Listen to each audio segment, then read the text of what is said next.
আজকে দুপুরে আমরা রাম ঠাকুরের ভোগ খাবো। একটু আগে আমি আর মা গিয়ে নিয়ে আসলাম।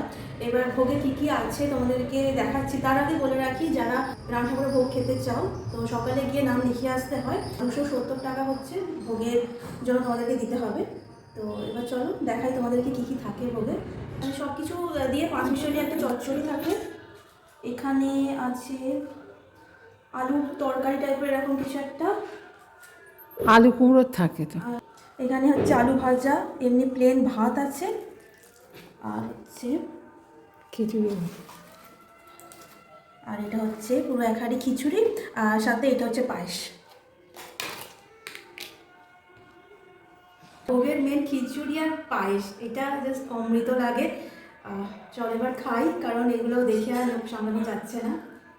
আর যারা যারা খেতে চাও তারা রামরাজাতলা রাম মন্দিরে সকাল একটু সকাল সকাল যেও, 7টা 8টার মধ্যে, তাহলে তোমরা নামটা লেখাতে পারবে ভোগের জন্য।